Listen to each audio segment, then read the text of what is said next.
안녕하세요. 핑크노트 콕쌤입니다. 네, 오늘은 기초 양리입니다. 많은 분들이, 많은 분들 안 그냥 제가 아는 몇몇 분들이 어렵다라고 하시는 양리인데요. 양리에는 많은 약물이 있긴 하지만 사실 요즘의 상황하고도 좀 관계가 있기도 하고, 그리고 또 자주 나오기도 출제되기도 하고 하는 천식 환자의 기관지 확장제라는 문제로 한번 가져와 봤습니다. 자, 여러분들 천식이라고 하는 병을 당연히 이제 많이 들어보셨을 거예요. 그러니까 천식은 어떤 알레르기원에 접촉하면서 기관지 안쪽에 막 점액이 생성이 되고 붓고 그러면서 또 경련도 일어나고, 그래서 결론은 기관지가 좁아지는 문제를 동반하는 게 천식이거든요. 자, 그러니까 이렇게 이제 보시면 좋을 것 같아요. 기관지 확장제라고 하는 거는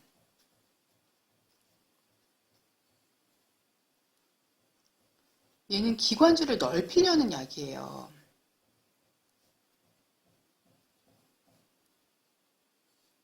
기관지가 이완될 수 있도록 해주는 약이겠죠?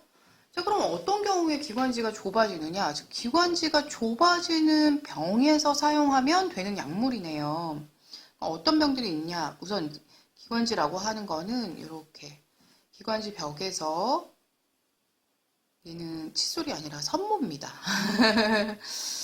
선모라고 하는 털이 있고 이 안쪽으로는 점액이라고 하는 아이가 이렇게 끈끈하게 계속 나와요. 점액이라는 아이가 이렇게 끈끈하게 나올 건데 이 점액이 있는 부분에 만약에 이물질이 와서 이렇게 붙었다 라고 하면 이 선모가 이걸 위로 빗자루 쓸어주듯이 위로 올려서 밖으로 배출하도록 도와주는 아이, 그게 이제 기관지 안에 있는 선모, 그리고 점액의 역할인데, 기관지가 좁아졌다라고 하는 거는 이제 기관지 근육의 경련이라던가 경축에 의해서 생기는 경우도 있지만, 대부분의 이제 경우들이 이 이물질이 워낙 자주 들어오다 보니까 안쪽에 단순하게 점액이 아닌 염증 물질들이 막 이렇게 쌓이면서 좁아지는 경우가 있어요. 이렇게 기관지에 염증 물질이 쌓이면서. 그럼 아까 넓었던 공간이 이렇게 좁아지게 되네요. 그러다 보니까 공기가 원활하게 들어오고 나가고 하지 못하고 상대적으로 이렇게 기관지가 좁아지게 되면 숨을 들이마시는 것보다는 내쉬는 게 좀 더 힘들어요. 그래서 안쪽에 폐포나 이런 쪽에 공기가 막 정체되어져 있는, 결론은 호흡곤란을 동반하는 증상이 이 기관지가 좁아지는 증상인데, 이렇게 기관지를 좁아지게 하는 증상을 동반한 병이 몇 가지가 있어요. 대표적으로 천식이 있어요. 이것만 있느냐? 그렇진 않아요. 만성 폐쇄성 폐질환이라고 해서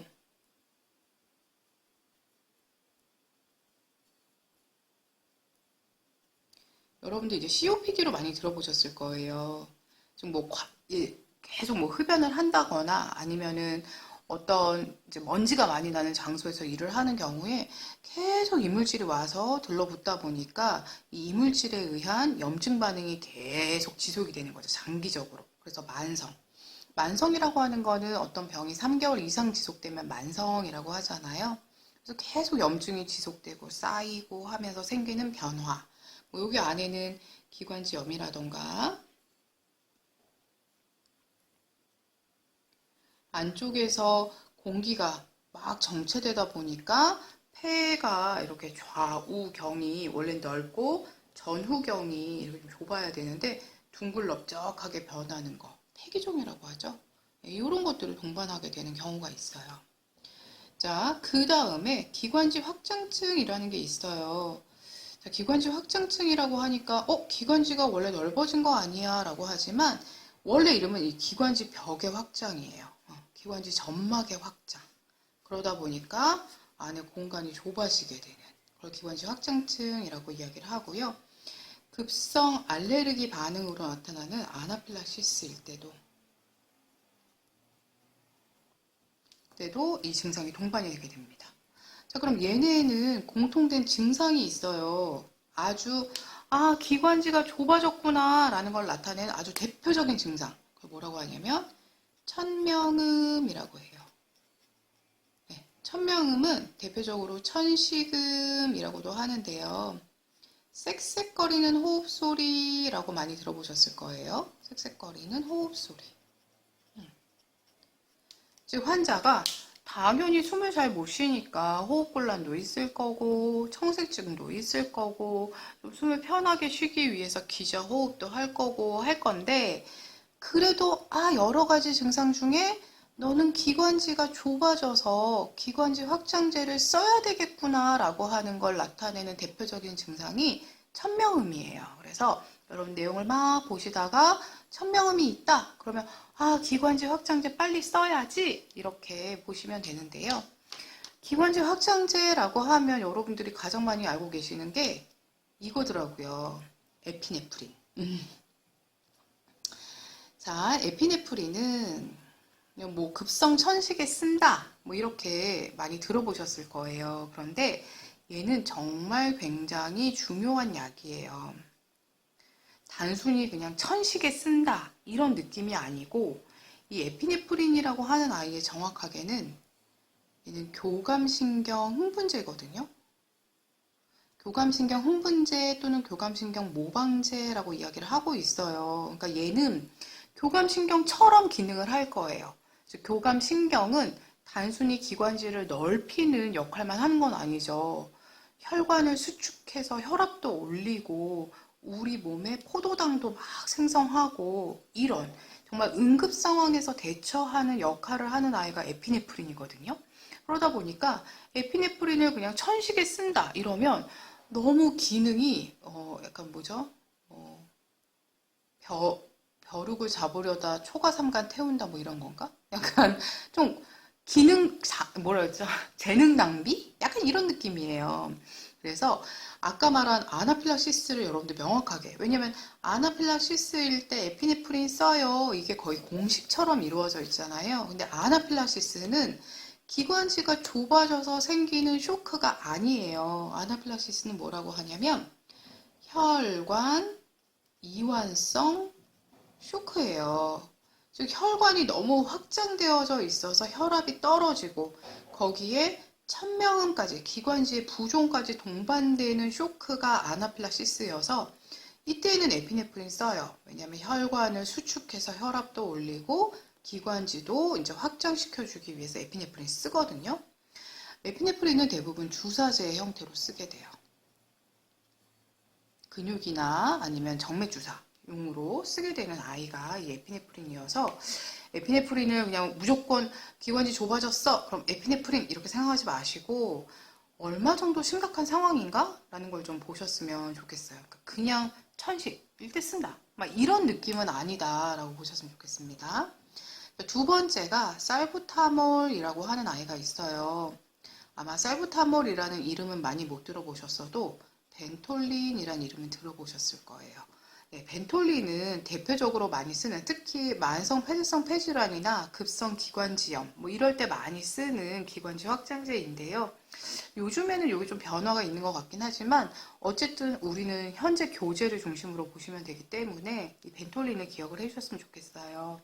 벤톨린 같은 경우에는 언제 사용을 하게 되냐면 아까 말씀드린 것처럼 기관지염을 동반한 이런 뭐 천식 또는 기관지염을 동반한 기관지 수축 이럴 때 사용을 하는데 얘는 특징이 있어요. 얘는 대부분 분무기를 사용한 흡입 형태로 그래서 여러분들 네뷸라이저 아시죠?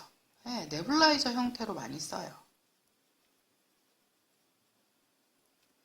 줄이 차이가 있네요. 얘는 주사제로 주로 사용을 하는 아이다라면 얘는 네뷸라이저 형태 우웅 해서 흡입하는 형태로 사용하는 아이가 벤톨린입니다. 얘도 기관지 확장제예요. 얘만 있느냐? 또 아니에요. 아미노필린이라는 아이도 있어요. 아미노필린, 테오필린이라는 아이가 있는데 이 아미노필린이라고 하는 아이는 경구용으로도 사용할 수 있어요. 지금 먹는 약으로도 사용할 수 있고 주사약으로도 사용할 수 있는 약인데 얘가 순환기계에 작용을 하면서 이뇨의 효과까지 있다라고 하는 게 좀 특징이에요. 그래서 우선 여러분들이 이 살부타몰이라고 하는 벤톨린과 에피네프린 이 두 가지는 좀 명확하게 기억을 해주시고 그리고 나서 요런 약물도 있구나 라고 봐주셨으면 좋겠어요. 그래서 우선순위에서는 1, 2번이 가장 중요합니다. 자, 그럼 이거를 문제를 가지고 좀 풀어보겠습니다.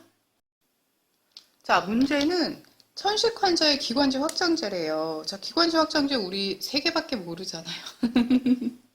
네, 자랑입니다. 저도 3개밖에 몰라요. 이러면서 에피네프린이라고 하는 천식보다는 좀 약간 급성 천식, 아나필락시스 이런 거랑 관련되어 있던 약물이 있었고, 살부타몰 또는 벤톨린이라는 약물이 있었네요. 네, 벤톨린, 벤토린 주로 네뷸라이저라고 하는 흡입의 형태로 쓰는 아이가 있었고, 여기에 경구 또는 주사약으로 사용하는 아미노필린이라는 아이가 있습니다. 자, 그럼 여기서 기관지 확장제 3개 중에 뭐 있나 봤더니 벤톨린 있네요. 그럼 답은 4번의 벤톨린. 여기서만 끝나면 좀 아쉽죠? 양리는 사실 저는 이건 그냥 제 생각이에요. 예, 다른 선생님들의 생각하고는 다를 수 있는데 저는 알고 있는 약을 명확하게 정확하게 알고 있는 게 중요하다라고 생각을 하거든요. 즉 무슨 약 무슨 약 무슨 약 무슨 약이 있다 이렇게 약을 이렇게 뭐 고혈압에는 뭐뭐 캡토프릴 하이드랄라진 뭐 니페티핀 뭐 이렇게 기억하는 것보다는 우리가 주로 많이 사용하는 약물들에 대해서 정확하게 알고 계시는 게 더 중요하다고 생각을 해요. 그래서 일부러 제가 보기에 다 중요한 약물만 넣어놨어요. 그래서 중요한 약물을 잠깐 설명을 드리자면 제일 처음 나와져 있는 게 디곡신이네요. 자, 디곡신은 강심제라고 하는 아이로 많이 알고 계실 거예요. 강심제는 심장의 수축력을 증가시켜주는 아이예요. 즉 횟수를 늘리는 게 아니라 짜주는 힘을 늘려주는 아이거든요. 대표적인 아이가 이제 디곡신이라고 하는 요 아이, 뭐 디지톡신이라고 하는 아이인데 얘를 물어볼 때 꼭 물어보는 게 부작용으로 섬액이 있다라는 걸 꼭 물어봐요. 그죠? 강하게 이렇게 막 잘려다 보니까 속도가 너무 느려져요. 근데 우리가 섬액의 기준은 분당 60회보다 적은 거. 이걸 섬액이라고 하죠. 그러다 보니까 섬액이 있는 경우에는 반드시 의사에게 보고해라 라고 하는 걸로 강조되는 게 이 디곡신이란 약물이고요. 굉장히 중요합니다. 자, 그 다음에 아스피린이란 아이가 있어요. 아스피린 다들 아시죠? 얘는 해열 진통제예요. 그런데 해열 진통제보다 요즘에 더 많이 쓰이는 게 항협심증 약으로 많이 쓰이죠. 협심증 약. 자, 항협심증이다 라고 하는 거는, 항협심증. 저 이거 못하죠. 네. 혈소판이에요. 네. 이거 여러분들이 제가 틀렸다라는 걸 한 번에 딱 발견하셨다라면 최고입니다. 저의 실수를 또 이렇게 넘기네요. 항혈소판제. 자, 혈소판이라고 하면 여러분들 배우셨겠지만 혈구 중에서 혈액 응고에 관여하는 아이가 혈소판이에요. 즉 항혈소판이다라고 하는 건 혈액 응고를 지연시킨다. 혈액 응고에 대해서 항이야 이 얘기죠. 출혈의 문제를 갖고 있는 아이예요. 자, 그런데 얘 같은 경우에 주의사항, 뭐 금기라고도 이야기하는 게 뭐가 있냐면 위장 출혈에는 쓰지 말아라.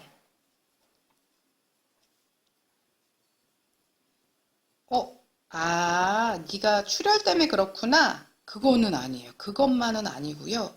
왜냐면 위장 출혈이다라고 하면 이것만으로 딱 볼 수 있지만 위궤양 시에도 금기다라고 되어져 있어요. 위궤양이니까 출혈이 있는 거 아니에요? 이렇게 생각할 수 있겠죠. 그런데 그 이유가 뭐냐면 이런 디스테로이드계 이제 진통제 같은 경우에는 우리가 위 같은 경우에는 점액이라는 걸 생성해서 위산으로부터 위 점막을 보호하도록 하고 있거든요. 초록색 이게 점액이에요. 그런데 이 아스피린이 점액 생성을 억제해요. 그래서 위궤양을 유발할 수도 있기 때문에 특히나 그냥 출혈이라면 뭐 헤파린, 와파린 뭐 요런 애들도 이야기하는데 특히나 위장과 관련된 거일 경우에는 아스피린은 꼭 금기다라는 거를 여러분들이 보시면 좋을 것 같아요. 왜냐면 점액 생성을 억제하는 기능이 있기 때문이다 라고 보시면 되겠고요. 리도카인은 항상 많이 물어보는 게 항부정맥제이자 국소 마취제죠. 네, 이 특징을 잘 기억해 주시면 좋을 것 같아요. 니트로글리세린이 아까 제가 이야기했었던 항협심증제인데요. 니트로글리세린의 이 협심증이라고 하는 거는 혈관이 좁아져서 생기는 문제예요. 그래서 니트로글리세린은 명확하게는 혈관 확장제로 들어가져 있습니다. 자, 그런데 이 니트로글리세린 저랑 수업하신 분들은 제가 왜 이러는지 아시겠죠? 발음이 자꾸 헛나오면 이러는 습관이 저도 모르게. 이런 습관 안 좋은데 저도 모르게 또 영상에서 이러고 있네요. 죄송합니다. 제 수업을 안 들으셨던 분들은 저 여자 왜 저러나 이러실 거예요. 자, 이 항협심증제인 니트로글리세린은 보관에서 주의사항이 있어요. 자, 먼저 차광 보관해 주셔야 돼요. 보관과 뭐 다양한 주의사항이라고 할게요. 그리고 얘가 설화로 복용하셔야 되는 거 아시죠? 설화로 복용하면 혀 밑에 있는 그 혈관들에 의해서 보통 1분이면 효과가 나타나게 돼요. 그런데 나는 5분이 지나도 통증이 있네. 그러면 5분 간격으로 총 3회 복용 가능해요. 그 후에도 통증이 있다. 그런 경우라면 어떻게 해라? 네, 병원으로 이송해야 돼요. 왜냐면 이 경우에는 더 이상 협심증이 아니라 좀 더 진행되어져 있는 심근경색증일 수도 있어요. 그래서 꼭 이송을 해주셔야 된다라는 거. 자, 그래서 지금 나와져 있는 거로는 요렇게 되게 간단한 것 같지만 사실 양리에서 중요한 거 많이 나왔어요. 여기 있는 5가지 약물 명확하게 알고 계셔야 되고요. 그 중에서도 이제 기관지 확장제로 들어가는 2가지. 이왕이면 나는 좀 여력이 되니까 하면 3가지까지 기억을 해주시면 이렇게 차근차근 늘려나가시면 여러분들이 충분히 양리도 해결 가능하답니다. 네, 그럼 오늘도 수고 많으셨고요. 그냥 덮지 마시고 한번 머릿속에 떠올려 보시면서 이렇게 딱 정리가 되시면 더 좋을 것 같아요. 네, 수고 많으셨습니다. 다음에 뵙겠습니다.